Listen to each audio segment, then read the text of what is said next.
Hi, welcome to Bark Bookshelf, a video series about books and the drinks they inspire. My name is Elias, and today we're talking about Last to Leave the Room by Caitlin Starling. It's the second week of spooky season. We're doing horror reads all month long, and Last to Leave the Room is the perfect read for spooky season. It's set in early fall, it's creepy as all get out, and just truly, deeply chilling and unsettling. It's a sci-fi horror set in the Bay Area. It's the story of Dr. Tamsin Rivers, a brilliant scientist and team leader in private industry working on this sort of project of telemetry, of sending messages instantaneously. She's doing these deep underground labs, and all of a sudden the city around her is sinking. Slowly but surely, bits of the city are sinking deeper into the ground. And on top of that, there's a door that has appeared in her basement.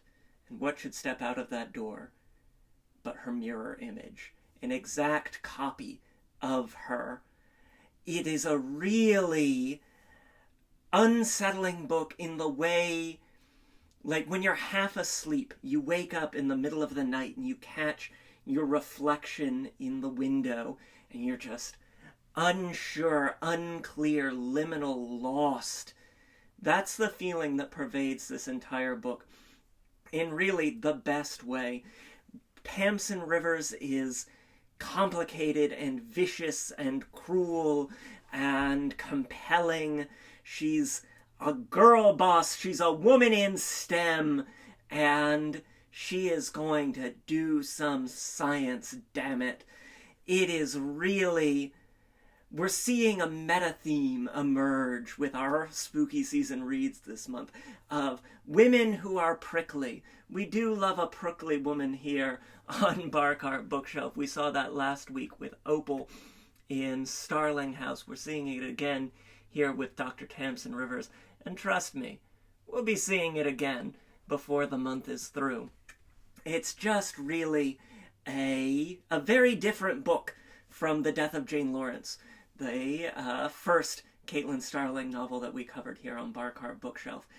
And yet, it has that same dreamlike quality, that same stretching of reality that comes through in the prose and in the text.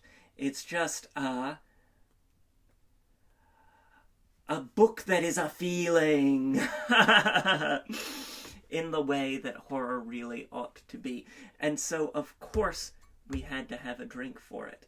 And we've got a little special surprise coming for y'all as well. So we're going to start our drink. This is the Subsidence. It is a mocktail inspired by Last to Leave the Room. And we're going to start our drink with a bar spoon of whole milk powder. I've seen this ingredient before. It's a great way to bring a bit of softening to a cocktail or a mocktail, and a great way to build a fizz, a sort of sturdy foam at the top of our drink without using something like an egg white. So we're going to get our bar spoon of whole milk powder in for our Subsidence, and then we are going to get equal parts pumpkin spice SHRUB, and I'll have a recipe for this SHRUB down in the description below. 1.5 ounces of that sharp, autumnal, it's got that like pumpkin squash and apple cider vinegar tang to it, prickly like our Dr. Rivers, and appropriate to the season of the book and the season of the year. And to balance that out, we are going to get 1.5 ounces, an equal part of cold brew concentrate. I'm between batches on my own cold brew concentrate right now, so I'm using the Trader Joe's cold brew concentrate, my favorite when I'm not making it myself. Get that there. We've got these mirror images, these parallels, again and again, equal parts. That's what we want, equal parts. 1.5 ounces of pumpkin spice SHRUB 1.5 ounces of cold brew concentrate. And then finally, to bring a bit more of that spice, a bit more of that old-fashioned heat, we're going to get a couple of dashes of aromatic Angostura bitters. I'm using classic Angostura, but if you want to use a non-alcoholic version like the El Guapo bitters, and I'll have a link to those in the description below to make it 100% alcohol-free, I encourage you to try that as well. So we've got all of our ingredients for our subsidence in there, and we're going to add our ice. Lovely. Give it a stout tap. Shake it on up.